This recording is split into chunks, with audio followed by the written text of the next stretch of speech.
Hello everyone and welcome to LSI summer season. We're today for the Canadian Grand Prix, the final race in F1 2021. We're currently on board with Breezer during qualifying. There's one-shot qualifying, there you go, just about got my words out.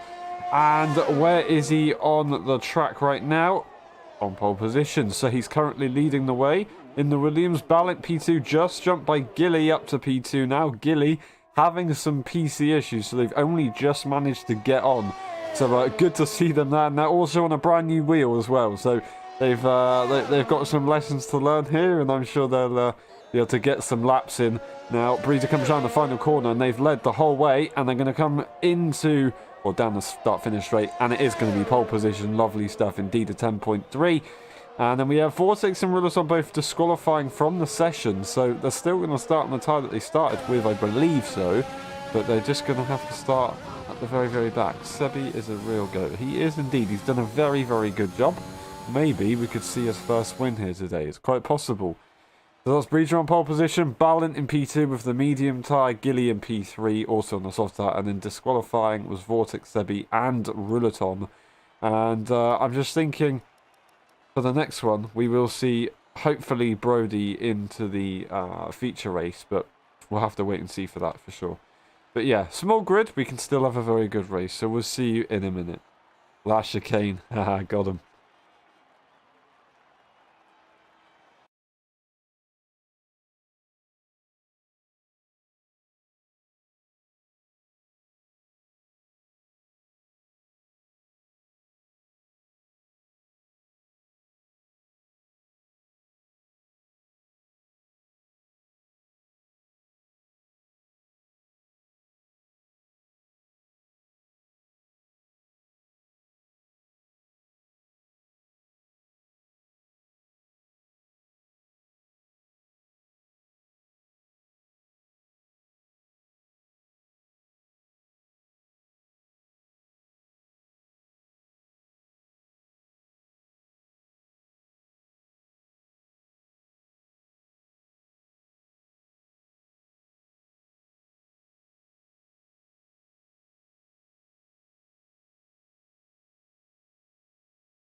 Well, what have we got here? Welcome back to LSI summer season. We're here today for the Canadian Grand Prix, and it's a little bit wet, as it is in real life right now. In Canada, we have a wet Grand Prix, a wet start to the Grand Prix at least. It is an intermediate condition so far, and this man, I was speaking to him earlier on, and he did not want rainy conditions, but you have to make do with what you got. He's currently on pole position, and then we have Ballant in P2, followed by Gilly in P3. That is the strategy, so that does suggest that it's not going to get drier. It's not very wet, but it's not super dry either. Obviously, they're on that tyre. So yeah, we got Ballant P2, Gilly in P3. Outside the top 10 was Vortex, Sebi and Rouleton. So disqualifying in that one-shot qualifying was not going to help them either way. They're just going to start further behind the field. Maybe it will allow them to get a bit of space between the cars ahead and themselves get themselves warmed up before they make any overtakes, but we'll have to wait and see.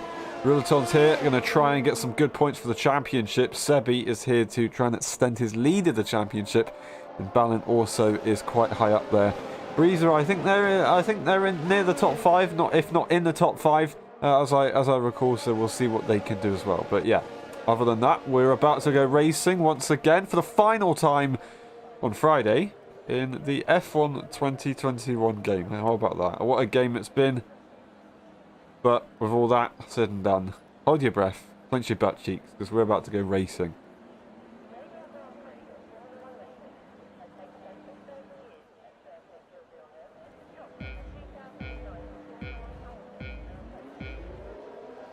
Lights out and away we go down to turn 1. Who's going to get it? Looks like a brilliant start from Breezer. Is it going to be good enough? Yes, it is. What a start. Balance off. Balance off. The Ferrari to the middle. They have to leave space either side. Now they've got a bit of free space. But Vortex, a little bit of a tap as Sebi's going to try and make it work around the outside. But no, Balin. More issues there. Gilly, P2, lovely stuff. And Ruleton up to P3 already, and Gilly's into the wall. Oh, that was big contact. A virtual safety car is deployed as Vortex is also down the order. I don't know what happened. Luckily, Ruleton has got away with that one, but he's going to want to get past his teammate as soon as possible here. Sebi looks like they've got damage as well, so it must have been Vortex and Sebi making contact, as that was Vortex. A little bit of a tap on the rear with Gilly. I don't know what happened, because I think Balance spun on their own, but they're ahead. So I don't know, maybe Vortex has a correction and he's put Sebi into the wall.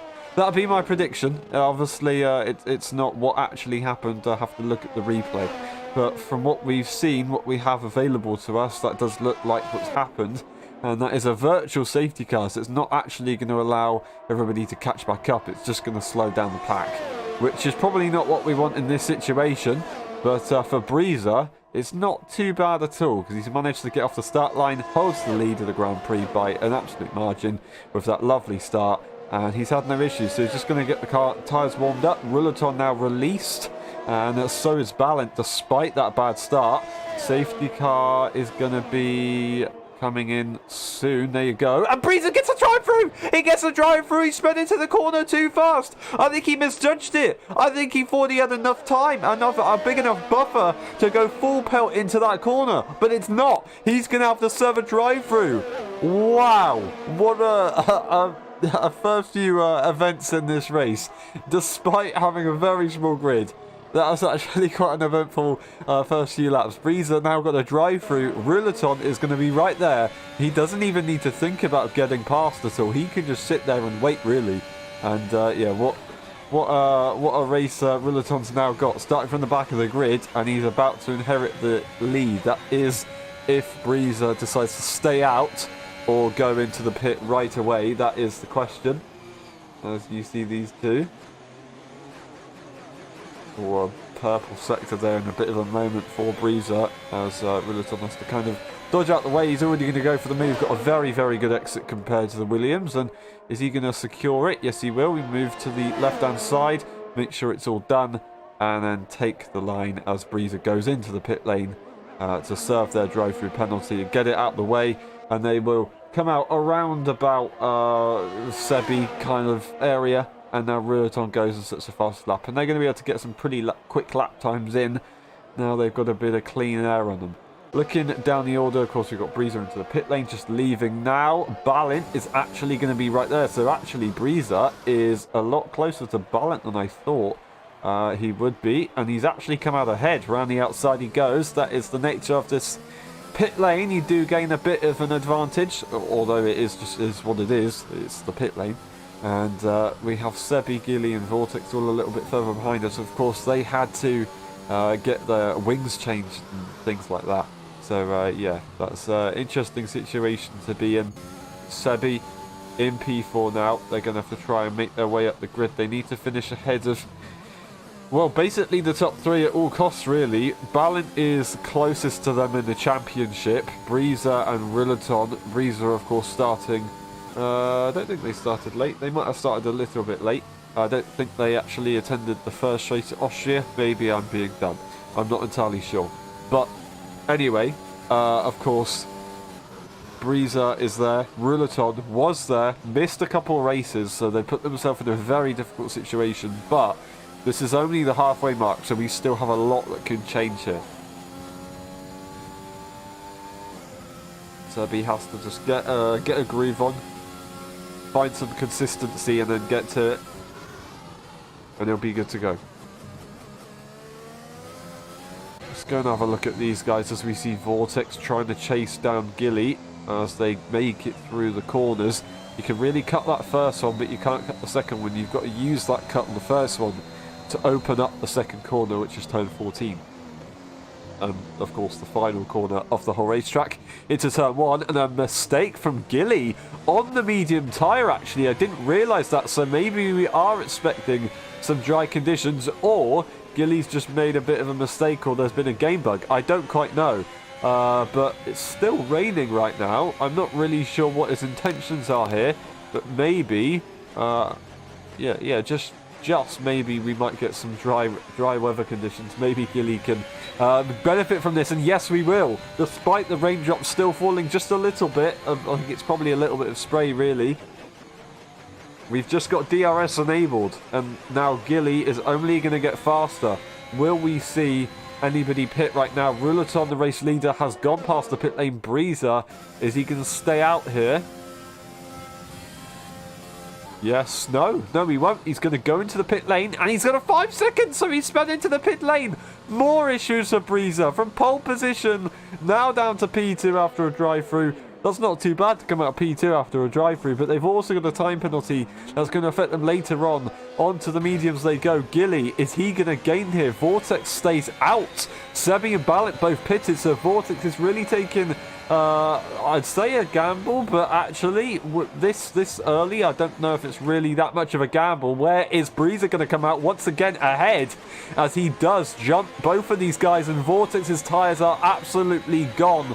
To the outside goes Gilly, and he's going to try and stick it, but Vortex has the corner. Vortex is going to try and defend this as best as he can, otherwise he's going to lose more time. And he does not want that. It's very tricky for the slick tyres, but it's even trickier right now for the Inters, obviously. Vortex using all the energy he possibly can to defend. Now that's Gilly going to the outside line. There's almost contact as he tries to squeeze him. So a little bit naughty there for Vortex, as Gilly has to go across the track onto the runoff. And that's Breezer making contact, I believe, was that with Vortex. Hopefully he hasn't got damage from that. Doesn't look like it visually, at least, as Vortex is really trying their best to defend from these guys, but balanced through on Gilly after that squabble there. And Sebi's going to be catching these guys for sure. Gilly just stuck behind, as Vortex is going to have to go into the pit lane, so Gilly's not going to be happy with that, but it is what it is. He's lost that position. He gets the DRS, but so does Ballant. So really, really nice situation for Ballant to be in, and he maintains his P3. Gilly could have possibly got it there and jumped Ballant, so it was the right call in the end for Gilly, but it just wasn't enough. Ballant got a 3-second time penalty, or was that a 5 seconds as well? Of a quick look, it was a 5 seconds, so both these guys are going to be able to serve them later on. And with the situation that we're in, I think we will be pitting again. A bit slidey there for Ballant, but not too bad. Now, looking at the positions gained, of course, Ruleton all the way from the back now, up 5 positions into first place. And Vortex losing 2 down to 6th place after making a little bit of the, I wouldn't say wrong strategy call, it was a bit more of a gamble and it didn't quite work out. And that's why you can also see Ruleton losing that somewhat, I think it was 15-second gap that they had a minute ago, but not anymore. Pit stops are as such, everybody's made at least one, couple 2 at the back as well, and then we'll leave it on the tyre situation. We're all on that medium tyre, and yeah, it's definitely gonna come into play later on. I think we'll probably be going on to a set of soft tyres at the end of this Grand Prix. I don't think we'll be making it to the end on these medium tyres, unless you really save those tyres. I'm not entirely sure, but we'll have to wait and see. A one-stop would be possible in the dry for a feature race, especially if you get fresh tyres. It's extremely difficult and it's not very common to see. But this is a sprint race, it should be a one-stop anyway, and actually, yeah, thinking of that, we are going to be pitting again, so I'm an absolute daydreamer, let's just say, and I completely forgot there was only 18 laps, so we will be going to the end of the Grand Prix here, and it's all just going to be pace-based, consistency-based as well. Looks like Ruleton and Breezer are comfortably in P1 and P2. Gilly here is looking to hunt down Ballant, as Ballant is going to get that 5-second time penalty. And as I said now, we're probably not going to be pitting again. It does probably look like that 5-second will come into effect and cause Gilly an issue or two. Sebi's also catching up, so he can gain off this, but Vortex right now is a little bit far behind. and I'm not sure if they can gain on this or not. Now, Gilly is not actually catching up to the cars ahead. I say cars ahead, Balin. But Sebi is catching up to Gilly quite nicely. So we'll have a look at Sebi's point of view and see what pressure he's putting Gilly under. Ruleton goes and gets himself a 3-second time penalty. With the margin that they've got, that shouldn't be too much of a worry, but they can't really afford to make those mistakes too much. And of course, into the feature race, it's not going to be ideal. So got to explore them now and try and get it out of the system for the feature race. Now, Sebi's nice and close to Gilly. Gilly hasn't been able to catch up, so I don't know if it's the tyre wear or if he's just not quite found the groove yet, but the tyre wear might be a bit of an issue here. Now, on the exit, can he get a good enough exit compared to Gilly? Yes, he will. Not really, no. I was completely lying to myself there. He gets the DRS.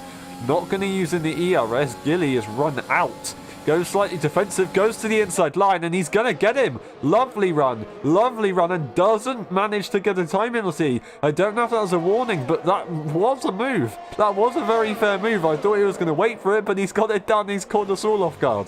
So well done there to Sebi. That is the move of the champion. Unfortunately, Vortex, though, has gone off the circuit at turn 10, now to 11, of course, but that is not ideal at all. And they're just going to have to try and take it home here. They can still get points if they finish this race. Ruleton leading by quite a nice margin so far, getting a purple sector. Just going to try and get those fastest laps in. Lap 9 out of 18. These medium tyres still have some life left in them. So, yeah, shouldn't be a problem there. We are just about halfway on this race. As when we cross the line with Ruleton, we will be at the halfway mark. And going to the end of the Grand Prix, a little bit tight on the left-hand side there. Could have been a warning unless they were lucky. But so far, it's not a big deal. And there is another fastest lap, 11.436. It's a really good job for them maintaining this race so far quite nicely. And Breezer can't really do anything about it at the moment. Balin 3 seconds behind Breezer, but they've both got the same amount of time penalties. Sebi 2.9 seconds behind Breezer. Let's have a look and see how that gap changes. 2.7 seconds is the gap right now, and Sebi is pretty quick compared to Gilly at least, and they are seeming to catch onto Balin. But Balin isn't too bad on these medium tyres right now. Gilly's tyres are a lot worse than everybody else's. They still got some life in them, but they are going to struggle towards the end of the Grand Prix. Sebi's not catching as much as I thought, and maybe he is struggling a little bit here. Just having a look at the driving. I don't know if I'm saying this right, but it might be off throttle here. He's getting through the corners, but not getting that much oversteer, and he's getting quite a bit of understeer, which forces him to wrestle the car. Maybe I'm seeing this completely differently, and that's not the case at all, but like you see there, he just wasn't able to get the car quite rotated, having to attack it quite sharply and then lift off to make the exit. But yeah, maybe I'm not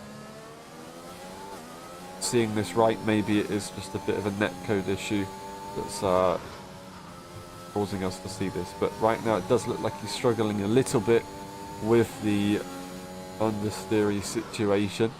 But to be honest, at a circuit like this, if you can cope with the understeer better than the oversteer, it is possibly the better choice. Now, he's gained a lot of time in the first sector, back what they lost in the third sector to Balin, but they still need to catch up throughout the whole lap if they want to get there, because only catching in the first sector isn't going to be enough. 2.9 seconds is the gap. On exit, looks like Sebi's got a pretty decent one, but immediately it's dwarfed by balanced straight line speed, so he's not looking too bad in the straight line as the Mercedes. So fair play to him right now. He's got Breezer up ahead, 4.4 seconds. It is slowly expanding, so Breezer's escaping there, so doing a very good job.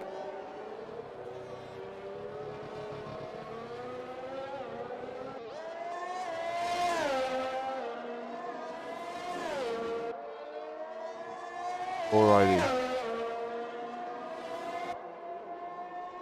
So Sebi's managed to find some time on that last lap.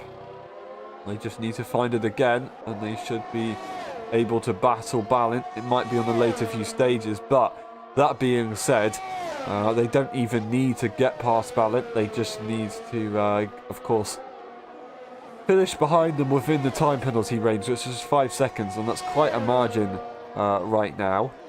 Just thinking about what they would get from this. Another 3 second, unfortunately, there for Rillaton, so that's a 6 second now. But yeah, thinking what Sebi would get for this, he would get an extra qualifying position nevertheless, even if Balint wanted to get that time penalty removed. If Balint did get that time penalty removed, then 1 point would be lost to Sebi. Just gone and got himself a 3 seconds, so he's going to have to finish within 2 seconds of Balint after all. So it's going to be a little bit closer than he probably would have liked here. So he's got to get a bit more of a wriggle on if he wants to take this podium position and a P3 for the feature race. Starting position in the feature race, I should say. Just going to quickly have a bit of a double check on something. I do apologise for the slight issue, but we are good to go once again. And thank you for waiting, and now we're back to it. Sebi has caught up within a 2 second margin now. He's got a bit more of a groove on, and he's got a lot closer, let's say. But he still would probably want to get the move done. On track glory, of course, as many people have said in the past. It is just what you want. And Sebi's going to try and get it done. Vortex now, he is being lapped by the rest of the grid, but he is going for a set of soft tyres to try and go for fastest lap here. He's got to be careful that he doesn't get tangled up with the lapped cars though, so we'll have to wait and see how that goes. He is right ahead right there, so he's going to have to get through. He does let them go for now and let them fight. He won't want to get hindered on his own fast laps on those soft tyres. We'll have to see how it changes a little bit later on, but yeah, is what it is so far. Sebi's now within a DRS range of Balint. Wasn't enough to get it just here, but it will be enough to get it in a little bit. It's quite tightly over that curb, so they're risking the track limits a little bit here. Are they going to try and go for a move into the braking zone? It would be very risky to do so, and it's probably not going to be possible. Although Balint does go deep there, so they made a big mistake. They still get a pretty decent exit. Now Sebi is using that ERS on the exit. DRS available. Is he going to go for the move here? Yes, he will. He's going to use a bit more ERS to try and get the move done. And will he secure it? He's going to slightly move over to the left, which is absolutely fine. And then he takes it. DRS available and move secured. That is the nature of this track. Once you've got the move done into turn 13, then you will have the move done most likely into turn 1, of course, with that double DRS straight. It's frustrating as it is. That's how you have to play the game around here. A bit of a mistake there for Balint, unfortunately. Does allow Vortex lapped AI car to get through, and he's going to be attempting a fast lap here. Probably not quite late enough on the fuel, but it's still a decent amount. He's getting DRS off the lapping cars at the moment, so that's not too bad either. Another 3 second, unfortunately, so that puts them on an 8 second time penalty, if I'm correct. And that does mean that Gilly is now within time penalty range of finishing ahead of Balint, so this would be a very, very nice situation to be in. There's 11 seconds actually. 11 seconds. I didn't realise they got another 3 second there, so that's actually going to be very, very nice for Gilly, and he's going to be right there, and he will probably take that 4th place as long as he doesn't make a big mistake right now. And there you go. Vortex does go for that fastest lap. Lovely stuff. Gets that DRS and goes purple. He has passed Sebi now for the move. He's going to let him back through. His job is done and he doesn't want to do any more, and he's not going to hinder anybody here. He's just going to let Sebi go through and take it there. So he will get an extra point for that fastest lap, so that's actually well played. He will be doing one less lap because he is lapped right now. Looking on with the race leader doing an amazing job. And going to be on for a win here. This would be his first ever win. Would it be his first ever win? Has he ever won before in the past? I don't think he has. I think this could be his first ever win. He's going to win the sprint race as of now. Of course, I don't want to jinx it. But lap 17 out of 18 is looking pretty promising. And they still got the feature race to do. And as we've seen in Austria, the two rivals, Brody and himself, they're going to be battling. We didn't see them get to battle in Hungary. Willerton did not make it to that race. But they're both here now. And they're going to continue it the final time in the F1 2021 game. Of course, we will have our races tomorrow. But right now, this is the final event for the Friday tier. Doing a great job right now, just cruising at home. Doesn't need to risk anything. This would be pole position for the sprint race. And he'll have a nice big gap between him. 5 cars in between himself and, as we were talking about, his rival that he's had this season so far, which is Brody. And looking at the situation, Gilly's actually caught up to Balint now. Vortex has dropped behind, so he's just letting these guys do their thing. But Gilly has caught up on these final few laps. And even though the time penalty is big enough, he maybe is pushing a little bit. He's on 15 lap old medium tyres, so he's got a bit of a disadvantage compared to the rest of the field. But he's not making it too much of an issue right now.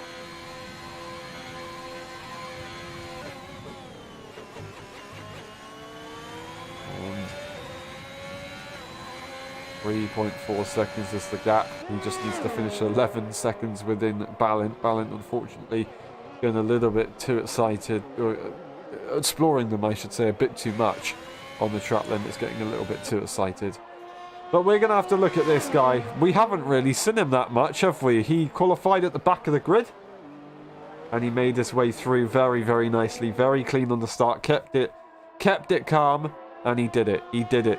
Very, very nice as well on the virtual safety car. And he just cut his way through the field, really. Got a couple overtakes done. But right now, he's going to come around the final few corners, and Rillerton is going to win for the first time in LSI history. Rillerton comes down the final corner to win the Canadian Grand Prix.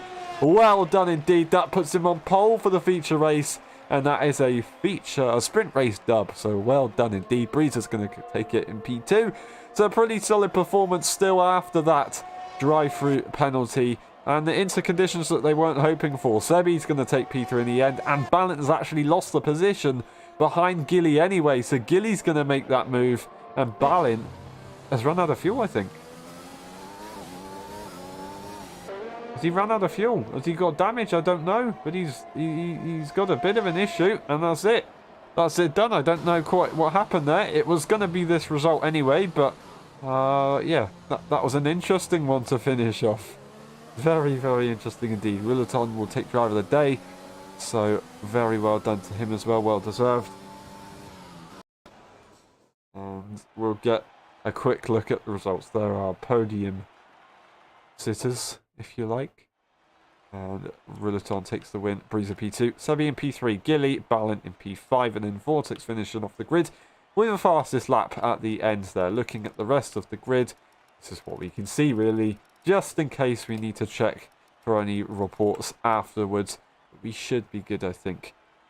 Anyway, we'll be back for the feature race. We'll see you in a bit.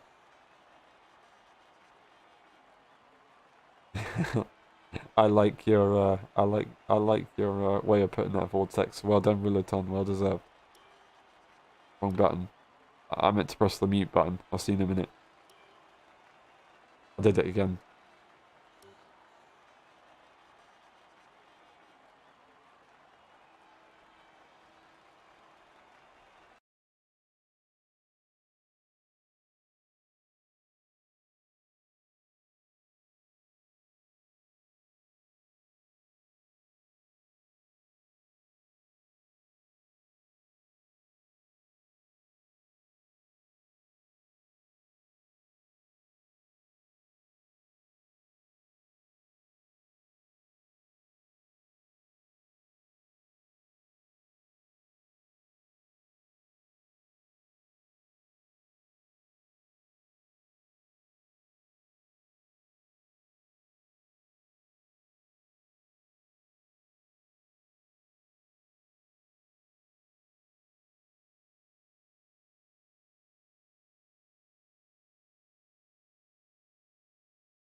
Hello everyone and welcome back to LSI Summer Season. We're today for the feature race of the Friday tier, the Canadian Grand Prix. This time we've got a bit of a drier start, as you can see.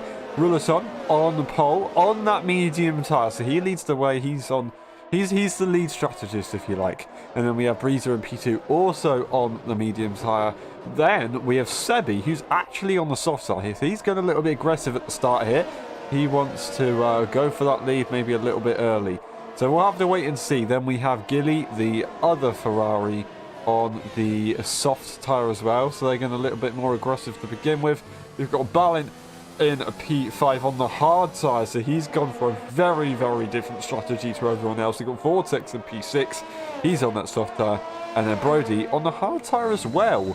So maybe with Brody and Balint onto the hard tyre, just maybe, are we getting rain late on and they're going to try and make it all the way to the end? I don't know. And if that's the case, I don't know how fast that's going to be. I didn't even know you could start a race on hard tyres, really. But we'll have to wait and see, won't we? Ruleton now will line up on the grid. And he takes his first win in the sprint race. Can he take another one here in the feature race? That'd be awesome to see. Anyway, once again, we're about to go racing, so hold your breath and clench your butt cheeks.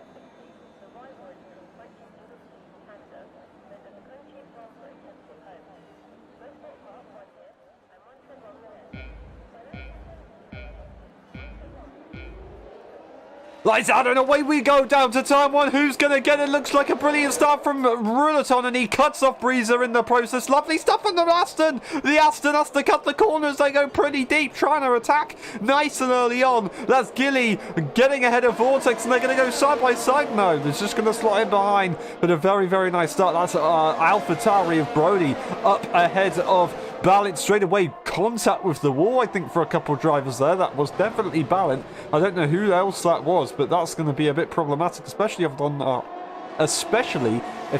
hard tyre. And that is Vortex round already, unfortunately. So they've had a big issue on the rear, and the soft tyres aren't going to work out for now. So that is not ideal at all. Is it a bit greasy? I don't know. It looks dry to me, but maybe it's just a little bit greasy. I don't quite know. Ruleton leads the way with Breezer and P2. Sebi is right behind, and Vortex is out of this race already. So they've retired at turns 8 and 9.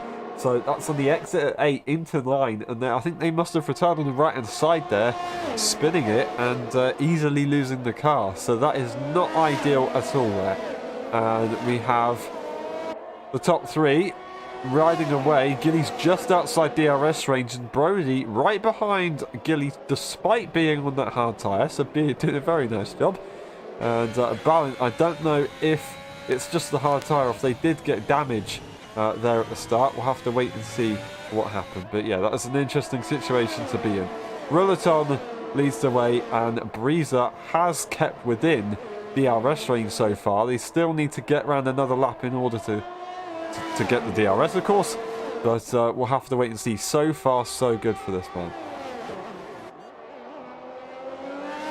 I'm surprised there's not a safety car as well. That is a very dangerous place to crash, and I think every time we've crashed there before, I can't say I haven't done it myself, there has been a safety car. So that is an interesting situation, but maybe because it's opening laps, I don't know. The game's very unique in its ways sometimes. Now that is Ruleton just about getting out of DRS range for now. Can they hold it? I definitely pace from the last race would say so. We'll have to wait and see, of course. Only time will tell. Breezer does have actually that Sebi go for a move already, as he has to leave a little bit of space, but Sebi did back off again. Once again, cutting that corner a little bit aggressively.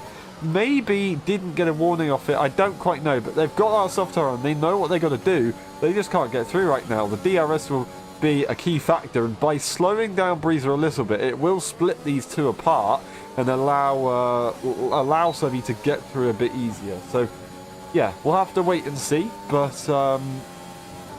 that is a bit difficult for Sebi right now, and that's the second time we've seen him cut the corner. Now, I don't know, like I said, I don't know if he got a warning for it, but it's a very aggressive cut. If it's legal, fair play to him. He's really trying his best here to make an overtake. This time, he should get a bit of a better opportunity. He's going to get the DRS. Breezer won't have the DRS, and that's going to allow Sebi to, if not get through right now, going to catch up. He got through on multiple occasions during the sprint race before the start-finish straight, but this time he's going to wait for that start-finish straight. Breezer, though, getting a very, very good exit, and that's going to compromise Sebi from going for a move into turn 1, but not enough. That straight line speed is absolutely mega, and they both go into turn 1, and they come out into turn 2, and Sebi is ahead. A switch hack is available, though, for Breezer. He's going to put the pressure on, but not actually go for the move. He probably can't make it stick on his mediums just yet. Maybe the pace will switch around a little bit later on, and yeah, it's not raining right now. It's just very, very dark clouds at the moment, so it could get worse later on. And that's what I was thinking. Maybe that's why Brody has actually gone on to that hard tyre. I don't know. I really don't know what the thinking is behind it. Currently, he's right behind Gilly, so it's not too bad on the pace. But yeah, Valiant's struggling a little bit here. And I don't know if he did make contact with the wall or not, but we definitely saw some cars do it. And obviously no one's into the pit lane, so it wasn't big enough of an issue to leave a pit stop. But it is what it is. Breezer's nice and close. I say nice and close, they're close enough to get DRS, but will they be close enough to make a move? I don't quite know. They got a really good run last time around. Of course the DRS counteracted it, but if they can get another really good run, and they can definitely have a shot at going for Sebi. Probably a little bit earlier on than we thought, but Sebi's now going to get a whole lap ahead and a whole lap to try and escape from the Williams. The Williams going to get a bit of a dose of DRS on the exit of 7 into turn 8, but he is eventually going to lose out on time. He has kept very well in that first sector. As I said, he's going to get the dose of DRS here. It's going to allow him to maintain the gap. This is where Sebi has to make it work. He has to brake as late as he can, use these soft tyres, use the grip, but I'm not sure if it will be possible to get out of DRS range just yet. He's got the DRS there. I think that's the line. So he will hold it, but that is a 9/10 gap, so Sebi's done a good amount.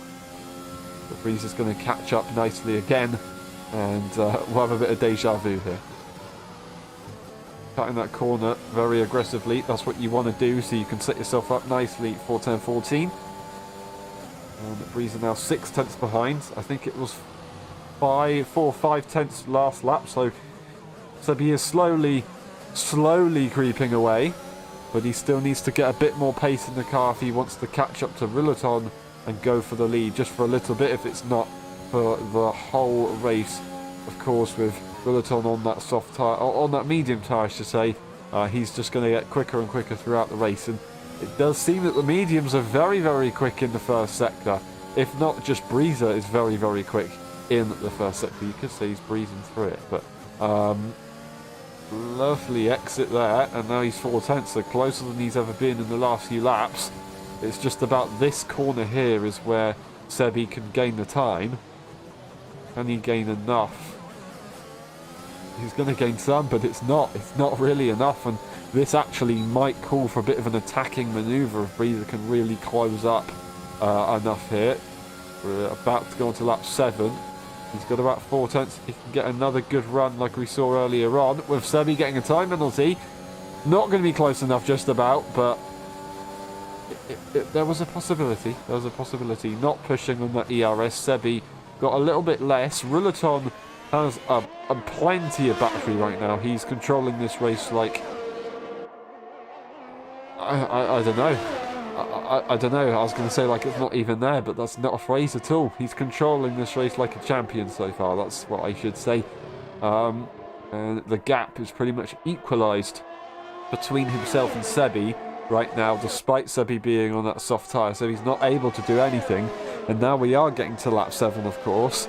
The tyres are going to start to get a little bit slower compared to the medium tyres, although Breezer's just made his first mistake and he gets a 3-second time penalty.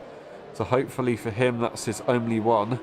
He only got a 5-second in the sprint race. That was due to speeding the pit lane. This time it is exceeding track limits. He's got to make sure he doesn't get any more later on, of course. Now, Breezer catches up here. And he's nice and close. Once again, closer than ever. 3/10 this time.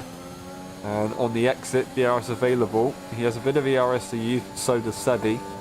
So he's probably not really going to be able to do anything about it just yet. He's going to have to get a bit closer. Probably about, 3/10 on exit maybe of the final corners to get him moving to turn one. We'll have to wait and see how it goes, of course. Sebi's tyres are just going to get worse and worse. Less traction will be on them, and on the exit of turn 10 especially, that will allow Breezer to get a decent run. So there's many overtaking opportunities here. It's just a strategy that kills you. Now we do see Gilly and Brody switching positions recently. So Brody's found the pace ahead of the softs. The softs are switching over a little bit now. And as you can see, especially Breezer's just right there.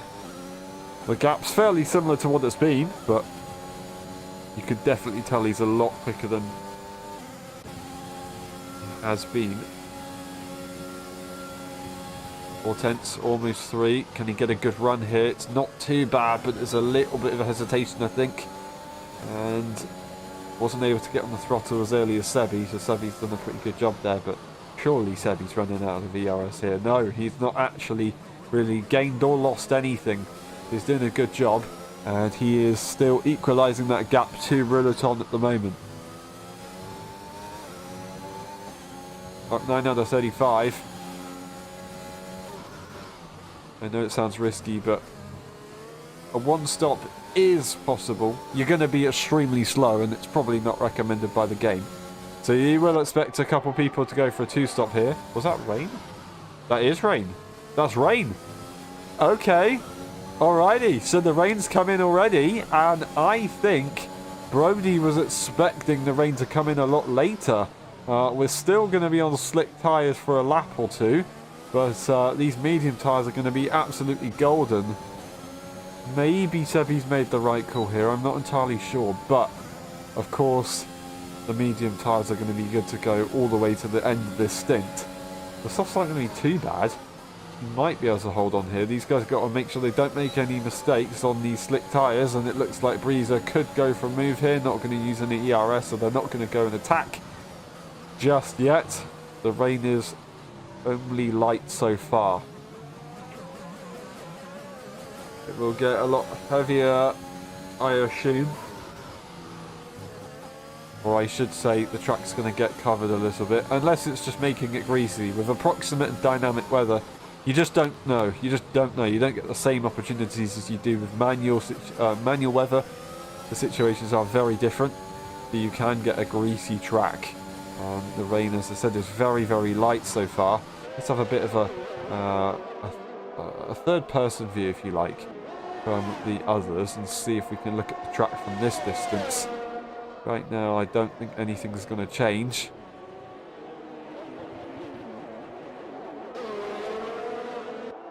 But obviously, you can see those raindrops. Now, Breeze is nice and close. Not going to be going for a move just yet. They're going to have to wait for now. They stay out. They follow the leader. And they're getting a very, very nice run this time. Onto the inside he goes. Going to get the move done before the corner even arrives. And he's ahead. That medium tyre was the strategy. It was the faster compound. And Brody is still catching up very, very nicely. The tyres are going to be pretty hard to deal with. No pun intended. But of course his pace isn't going to be going anywhere anytime soon. It's just a matter of how wet the circuit is. Will the circuit dry up, or is it just going to get worse and worse and worse? Don't see any standing water just yet. It is still a dry track with a few raindrops, just a little bit greasy. We'll have to wait and see.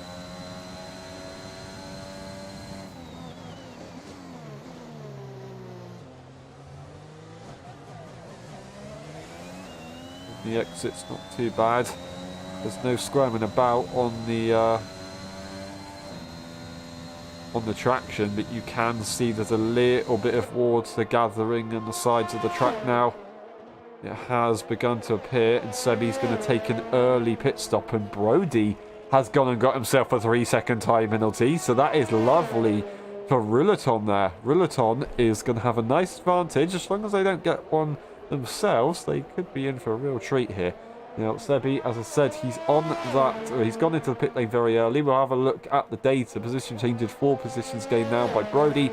Unfortunately, Vortex DNFing earlier on. 1 pit stop by Sebi right now. He's onto a set of medium tyres, so he's actually gone for a set of slicks. So maybe the track isn't actually going to get any wetter from now on. Time penalties are as such for Breezer, Brody, and Sebi all getting 3-second time penalties. But we'll look back at the track, or the tyre situation, I should say.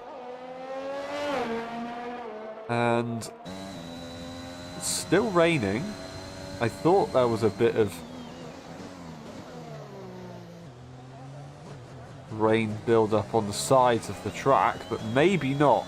A little bit of a moment there on the throttle for Brody, but he was on the curb just a tad. You can see kind of at the sides it is a little bit off the racing line, shinier, but obviously not enough to actually deem the wet tyres, so it's just a bit tricky at the moment.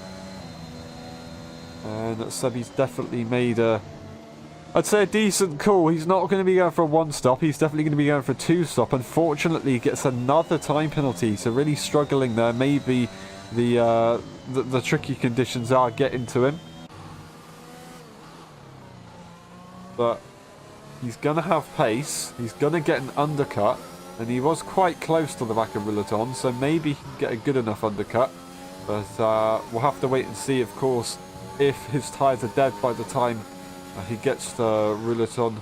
It's not going to be ideal. And will Ruleton be doing a medium soft here? Will Sebi be doing a medium soft, or soft medium soft, I should say? Or is it going to be a soft medium medium, or a medium medium soft? I don't quite know. I don't quite know. Will it be, I should say, a double medium and a single soft, or is it going to be a double soft and a single medium? Brody is going for that 1-stop. He's just going to play it safe, go on to a different strategy later on, a different tyre. As you can see, Gilly is extending those tyres to 12 laps. He is one to extend them, so maybe that's going a little bit further than you maybe should, but right now he's making them work. Oh, big bit of understeers we saw in the sprint race for Sebi, and he manages to keep it out the wall, and that might explain why he's getting those time penalties, and it might also explain why he's having to attack that curb so much to try and make moves. Once again, that might not be the case, it's just what I can see right now, and I'm trying to judge.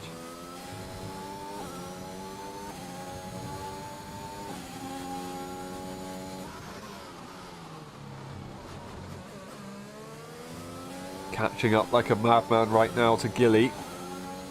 Doing a great job. Gilly is starting to struggle on these tyres, can't really do much about it. And obviously we don't know what the weather conditions are, so we don't know if it's going to get wetter. And if that's why he's staying up for so long, or if he's just going to try and do a 1-stop, I'm not sure. And that's Sebi going to be going through.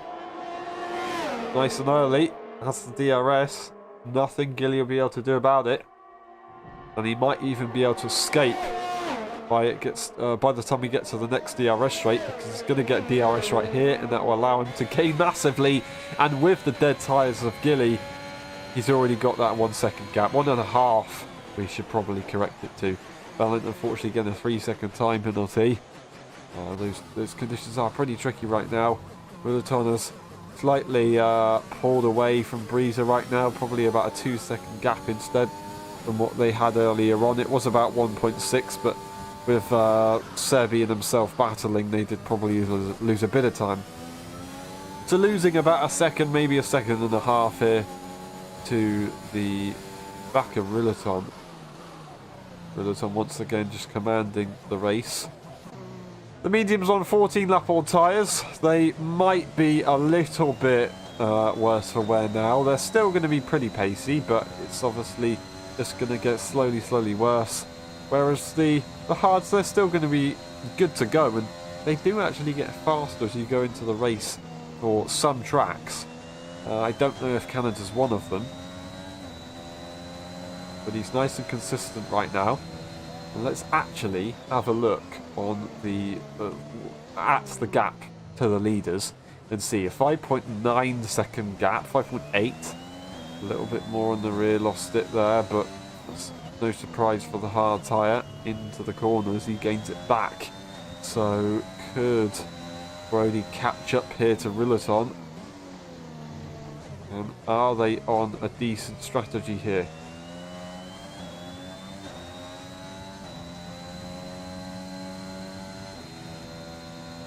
You're going to have to be extending about 20, maybe even 20. Yeah, over 20 if you want to do a one stop on the softs to mediums. Yeah, it'll be around about the 20 mark more or less, and you're of course going to be pretty slow at the end of each stint, but it's in theory possible. You can see that a gap that Gilly's lost to Sebi, so maybe that one stop just isn't the way to go. Breezer, at the moment, he's got a bit of a gap on him, and it's not too bad actually. It's not too bad, because what you can do with this is react to the car ahead. You can react to the race leader, you can follow what they're doing, or you can change it up a little bit. So it's not the worst situation to be in. And with Ferrari's pit box, there you go, quite further up the pit lane compared to Williams, he will have a bit of time to react as well with what tyre Rillaton goes to. So we'll have to see how Breezer deals with that later on. That's Gilly into the pit lane, Ballin also into the pit lane from those hard tyres, going to the medium tyre, and I don't know, that's a little bit earlier than what we're currently seeing, but these guys are still out on the circuit right now and they can still go to the end of the Grand Prix, so they're going to look for that one stop. Gilly is attempting what I thought was possible, but Balance out of the race. That's on the entry of turn 3. Is that a voluntary retirement there, or is that an actual crash? It looks like that might be an actual crash there. Interesting place to put the car. Nope, that does look like a voluntary retirement, but that is a yellow sector. And nothing more. So it is what it is, and that now promotes, I was going to say promotes Gilly, but he was already ahead, so that is unfortunately just Ballin out of this one. And the wet conditions are still here, but it's not getting wet enough to actually put on those intermediate tyres. It's a bit like snow when it doesn't set. You can see it, you want it to set, but it's not doing it, and you just can't go out. It is what it is, they're going to deal with it for now. Brody's right there on Breezer. You can see him, but that 6-second gap feels like an absolute age right now. Is Rillaton going into the pit lane? Yes, they will do. Breezer, is he going to follow on? No, he's going to wait. He's going to extend another lap and see maybe what Rillaton does. On to the softs he goes. Yes, he does. And Breezer is going to possibly look for a similar situation to be on. Maybe he wants some fresher tyres. Of course, we'll have to wait and see. I just realised he wasn't actually 6 seconds behind. That was the gap to the leader, because that's what you've been running. So Brody was somewhat equalising the gap to Rillaton. Rillaton maybe a little bit quicker, but Brody was closing up to Breezer, and they're almost within attacking distance. The question is, though, will they get there before Breezer has to pit? They've got 3 tenths to get that DRS, and that's all they need, and it will help them as well to maybe jump Rillaton here, maybe get them closer at least. DRS would be just a big help. And unfortunately, that is Gilly making a mistake there. So that's not ideal. We'll go and have a quick look in a minute. Does he get DRS? Brody. Across the line they'll go. Is it enough? No, it's not. Gilly, have they got damage from that one? No, they've managed to keep it together. And they will not have to make another pit stop. They can stay out on these tyres and get to the end of the Grand Prix. That's what they'll need to do if they want to make any overtakes. But currently with the top 4 being in the situation they're in, they're looking pretty good to go. Biza once again finds himself leading the Grand Prix. But Brody is there, now within DRS range. And Biza just wants to extend those tyres a little bit more so he can have it easier on the softs later on. Brillaton preferred to go for that undercut and get that gap. They've just got to make sure that they pass Sebi as fast as possible. Sebi on those 8-lap-old medium tyres. And they're going to be probably looking to go to the end of the race. I think it's possible. It's just going to be pretty difficult at the end, but maybe not as difficult as Rillaton will have it later on. So we'll have to see. Will Sebi get an advantage here? He's of course got that undercut by pitting so much earlier. But Rillaton right now has the outright pace DRS available for Brody for the first time. And he might have a go here into turn 1. You can see Sebi right behind, so Rillaton's actually extremely close, extremely rapid, and he's closed up by an absolute mile just on that lap. No ERS for Breezer, not much more there for Brody, and it's very, very tricky now. The wet conditions maybe have got a little bit worse, and they're just trying to squirm for that throttle.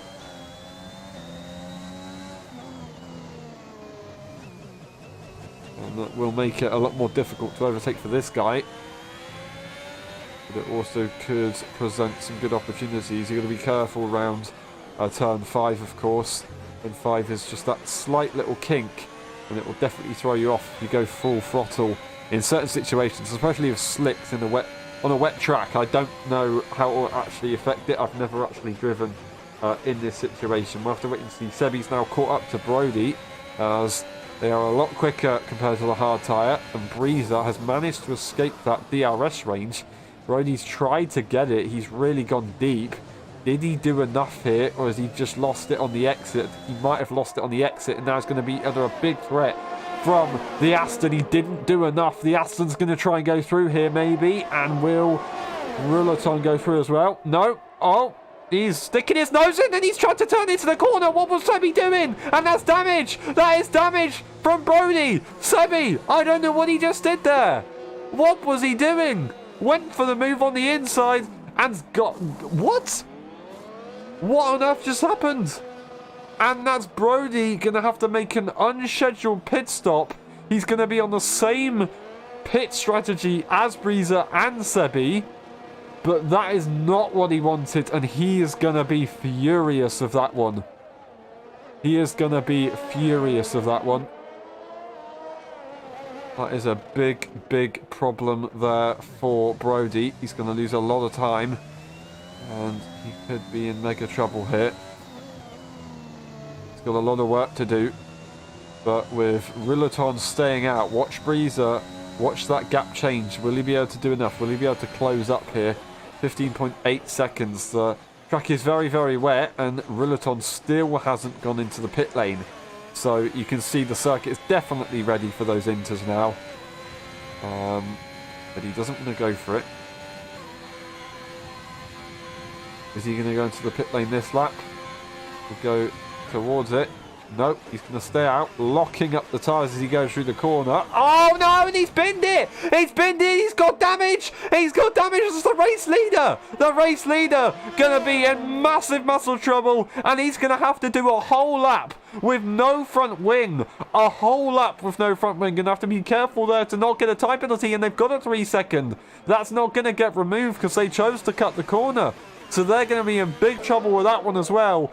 Brody gets a 3-second time penalty. Breezer and Sebi now are going to be going for the lead of the Grand Prix. And with a 3-second only for Breezer, He can gain a lot here. He can gain a lot. Sebi and Brody both getting 6-second time penalties. They're going to be in big trouble. Breezer could be on for a second win here, and Sebi could once again be denied. He just needs to get some good points, literally, and he will be solid for now. Solid for now. Breezer is going to gain massively here. Will Ruleton be able to get to the pit lane before Breezer catches up? I think he will, but he's going to be right in sight, as you can see there. Ruleton making it through. Locks up on entry into the corner and loses it on the rear. Loses the wing, but he keeps on going. So well done to him for doing that. We've seen many people in the past give up after a crash like that. And he's going to go into the pit lane. He's still got a bit of a margin. Doesn't speed into the pit lane either. And he's got no time penalties, I think. We'll have to wait and see until he exits the pit lane. I can't quite remember, but that is going to be the Inters for the Ferrari. And he's going to have to forfeit that race lead. Sebi, meanwhile, he's going to have to get past Breezer sooner rather than later and attempt to escape with that gap. We saw them earlier on have a little bit of a battle. Sebi on that soft tyre wasn't really able to escape from the mediums. So they're pretty much, I'd say, equal on pace. Breezer's obviously ahead. They've done enough here. But I don't know. Sebi has to get through. And like we saw in Bahrain, he had to get through after he got a time penalty. He didn't have one for a while and he was sat there waiting. All of a sudden he got one and he had to go for a very, very late attack, but it wasn't enough. This time, is he going to learn his lesson? Is he going to go for it? He has a lot more time to react here. He has a lot more time to size up a move, go for it safely, and then escape. Very, very close to the back of the Williams there. Sorry for raising my voice so much. But he's nice and close. Can he secure a good exit here? Is he going to use the ERS? Everybody's pretty much going to be on 100% all the way. So ERS is going to pretty much counteract itself in these conditions.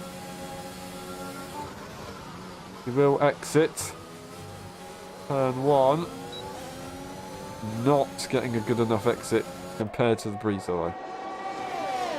Now Brody is slowly but surely closing the gap for 5.4 seconds. This is the first time we've actually seen them close it up.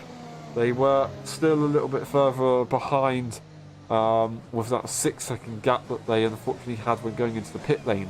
Now, of course, even if Sebi goes through here, he's going to still be on for a time penalty after that crash with Brody. It's going to be around about 10-second time penalty for a crash like that. Maybe he'll get away with 5. It really depends what race control decide, but I think it's definitely going to be towards the 10-second time penalty range. So he's not going to be in for a great situation at the end of the Grand Prix. DRS has been re-enabled now, so that's going to allow Sebi to get through. But will we be going to the end of the race on the Inters, or are we going to have to make another pit stop on to softs? I don't quite know, but I should say slicks. Once again, Montreal is proving to be very, very tricky with the weather conditions. Like we saw last season, it was very, very wet for the F1.5 race. It did provide for a very, very exciting one for sure. On the exit, Sebi's got a decent one, and he looks like he might try and have a go here on the inside. Breezer goes defensive. He's going to bleed off the brakes and have a quick look. Sticks his nose in, but it's not going to be enough, and Breezer will hold on. 3-second time penalty now for Ruleton, so he has gone and got one. A big, big squirm, and they're going to go side by side into turn 3, and he's really going to try and make it work, but Breezer has the corner on the inside line as they go side by side. Rightfully his, but round the outside they go now. Breezer lifts off the throttle. Sebi's going to try and hold it, understeering both of them at the same time, synchronized into the corner on the exit now to turn 7 towards turn 8. Who got the DRS? Is it even available? I don't think it was. I think that was a DRS disabled, more likely, or it was just a bug. I don't quite know, but Sebi has finally managed to make that move for the lead, and he's going to try and work on an escape here if possible. I don't know if it will be possible, but we'll have to wait and see how much quicker he is. As these guys battle, look who's caught up. Brody right there, and he's going to be in it. He's got that 6-second time penalty as well. So ideally for Breezer here, he doesn't let these guys run away with it. So he's got to really weigh up. Is he going to defend from Brody, or is he going to try and catch up to Sebi and maybe just forget about Brody and see if Brody goes for a move, let him go for it? I don't quite know, but Sebi getting a 1.1 second gap already, so he's done a very, very good job in clean air so far. He's looking pretty pacey. But of course, if that contact, one thing Brody's not going to be very happy. Sebi's going to be in a bit of trouble.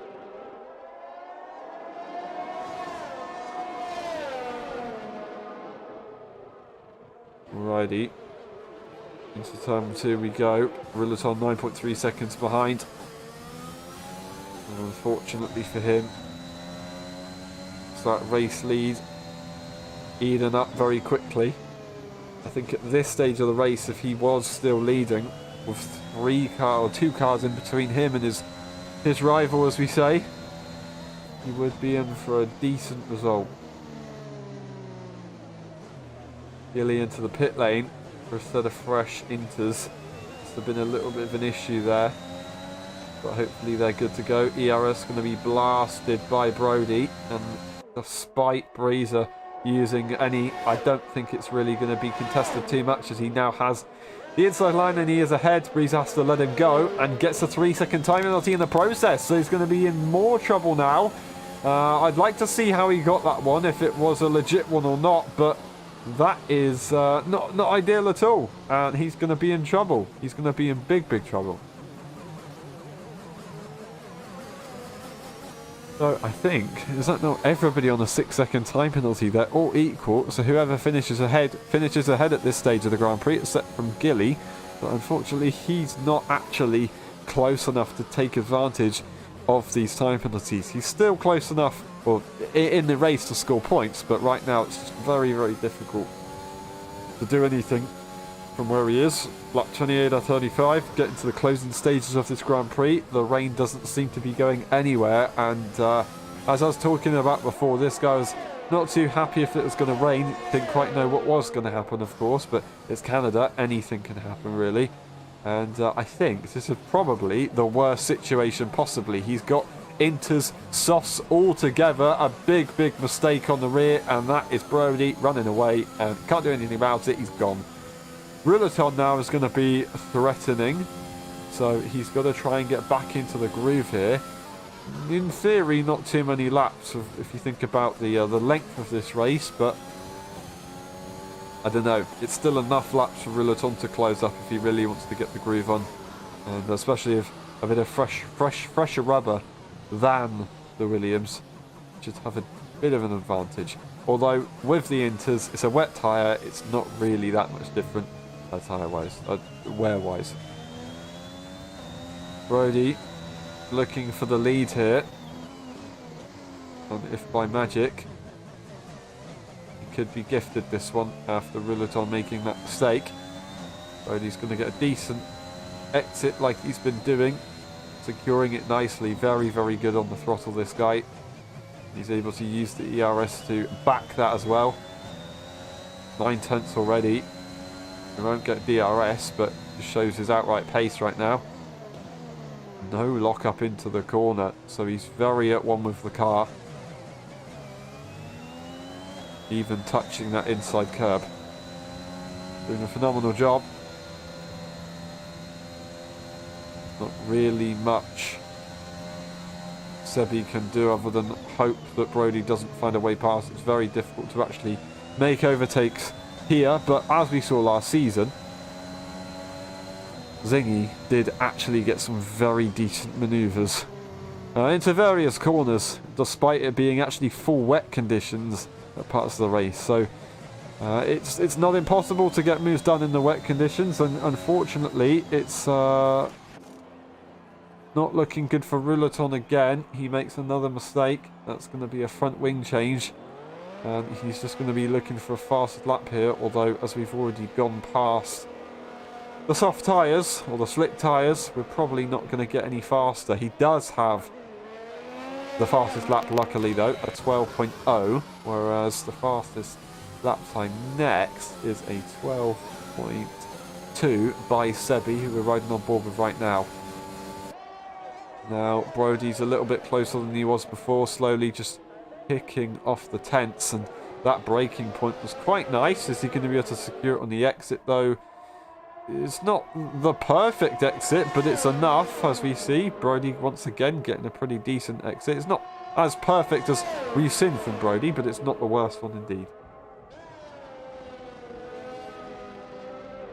Corner cut there for Brodie. That's going to put him in trouble. And with this amount of laps remaining of the Grand Prix, 5 to be exact, a 3-second time penalty while being behind the car that you need to overtake is not going to be ideal. Brodie obviously had that incident with Sebi earlier on, so he might be a little bit smarter and think of that situation. He might just not bother passing. It would be the safe situation. But then if there was a way that Sebi got these time penalties removed, and if Brodie got another time penalty, it would be a little bit more difficult. Don't quite know how it will play out, but yeah, that is a 9-second time penalty and an interesting thing from my controller there. I do apologise for that. But yeah, Sebi, the slight advantage as of now.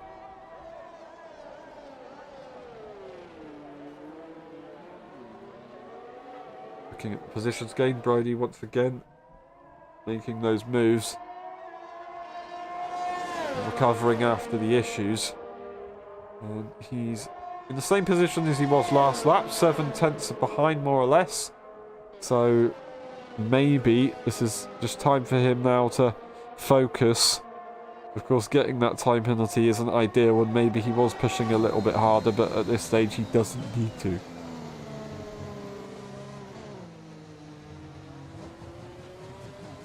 Very close to contact, if not a little shove onto the back of the Aston wasn't enough to cause any issue. He's got to be careful with doing that. This guy right now just running on his own pretty much, looking for a podium here. That'd be very nice points as well. Probably not what he wanted. He made a bit of a mistake when Brodie and Sebi were up ahead. And yeah, it's not what he wanted, but it's still a decent result. It's going to be very good points. And you've made it as well. P2 in the sprint race, 7 points there. And then a P3 in the feature race. So that will be 14 points into the feature race, of course. Alrighty, so another pit stop for the Ferrari team, and that's Gilly this time. Going to go for a fresh set of tyres and try and make it to the end of this Grand Prix. All they need to do is that, and they will be able to score points. They're actually going to get lapped by the race leaders here. That's going to be a bit of a... I don't know if that would be a benefit or a minus. I think it's probably going to be a benefit for Gilly there. As it comes out ahead. They need to be ahead anyway, and Brodie gets another 3-second time penalty, so that is now a 12-second time penalty. And looking at the gap between Brodie now, that's a 6-second gap, so Brodie has to not make a mistake like that. He has to stay within. He knows that Sebi's at risk of getting a time penalty, but no, he's not happy with it. He's not happy with himself. Going a little bit off the circuit, corner cutting, weaving here, and he could be throwing away a win here. We knew what happened. He could be throwing away a win if he's not too careful, riding that inside curb. After that last time penalty, he's lost a bit of concentration. We're on the final few laps of the race, and this is not what you want to do. He's got to make sure that he's there on the final few laps, still putting that pressure on. By doing that, making that mistake, he's allowed Sebi to relax a little bit and not push too hard. Unfortunately, I think Rouleton is that, or is it Gilly making the mistake? It looks like that is Gilly. Yeah, Gilly's made a mistake, unfortunately, out of the pit lane. But hopefully they can still make it to the end of the Grand Prix. Lap 34 to 35, the penultimate lap of the Grand Prix now. I don't know if an overtake is going to be attempted, but he's managed to get back in the groove and he's nice and close. Is it going to be enough? Losing the rear, struggling for traction, a little bit too greedy on that ERS to try and recover the time lost. Sebi leads the way into the hairpin, and I don't know what that was there for Brody. He's made contact with the rear of him. That was an interesting situation to put himself in. He's going to be in big trouble if he does that again. He's lost a lot of time from that one, actually, and he might have got damage if he's not careful. So he's got to still get to the end of this Grand Prix. It's an interesting final few laps, I have to say, for sure. Sabina doesn't really need to risk anything here. Of course, they might be getting a time penalty, but at this stage of the Grand Prix, they can't do anything about it. They've just got to keep cool, keep calm, and get to the end of the Grand Prix. And that's another time penalty here for Brody. Another time penalty. So more issues there for the AlphaTauri. And that is not what you want to see. He's going to be now 9 seconds behind, so he has to finish within 1 second of Sebi here. He has to finish within 1 second and getting more corner cuts. Again, it's a very interesting way of completing these final few laps. Sebi is going to come onto the final straight now. He's ahead of Brody, and Brody's going to be way too far back to do anything about it. And right now, this guy's done it. He's managed to get it done. Sebi's going to do it on that alternate strategy, and Brody goes for another corner cut. Not able to do it this time, but Sebi's going to come around the final corner, and he's going to win the Canadian Grand Prix. Brody finishes in P2 in the end, and then Breezer's going to come home in P3. Does he jump Brody? Yes, he does. Up to P2 he goes. Very well done indeed. That is Breezer into P2, Brody down to P3. Then we have Ruleton in P4, and then that will be Gilly finishing the race in P5. Ruleton, not what he wanted, but it's still points. It was a heck of a shame. He didn't quite manage to win the feature race in the end, but yeah, it's enough.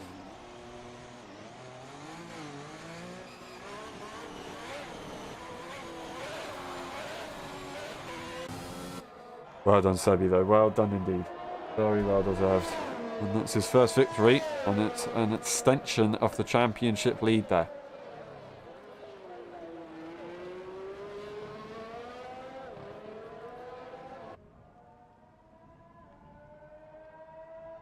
Interesting final few laps, but that's how it goes. Just waiting for Gilly to come around the final few corners. And then we'll go and check out those results. And there we go. Well done indeed.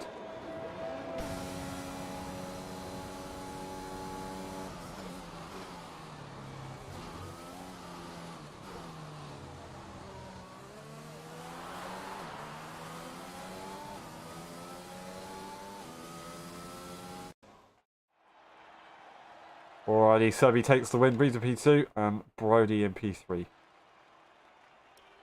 We have Ruleton in P4 with the fastest lap, Gilly in P5, and then DNFing was Balin and Vortex earlier on in the Grand Prix. Unfortunately, Vortex didn't make it into lap 2.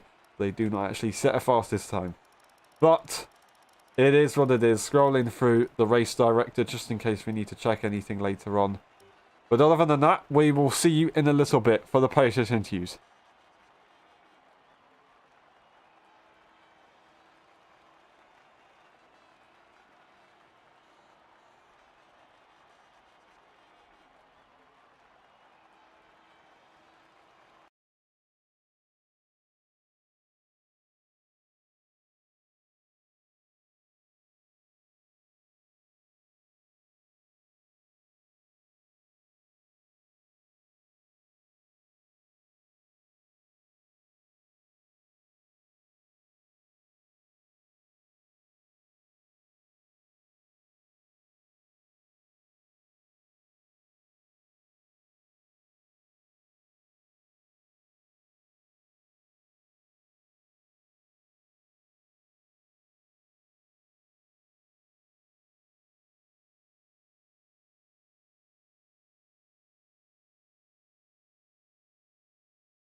Hello everyone and welcome back to LSI Summer Season. We're today for the post-race interviews of the Canadian Grand Prix. We don't have anybody to interview today, but we will look through the standings and have a few words before we go. Now, looking at the standings, we have Sebi leading the way, 84 points now, extends that lead ahead of Breezer in the Williams, 68 points for this one. This one? That one? Speech? Cool. Breezer in P2. And then we have Brody up to P3 now, back up the standings, 46 points. Ruleton manages to make their way back into the top 5, and then Ballant holds on into the top 5 in P5 right there. Not scoring any points in the feature race, but still scoring some in the sprint race.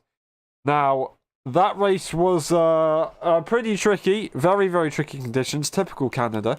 I'm interested to see what we're going to have tomorrow for sure. But yeah, definitely mixes up the championship. It's probably not the race that we wanted to finish off the F1 2021 game, but we've of course got tomorrow to look forward to, and we'll see what we can find out there. But other than that, there's not really much more to say other than thank you very much for watching. It's been a pleasure.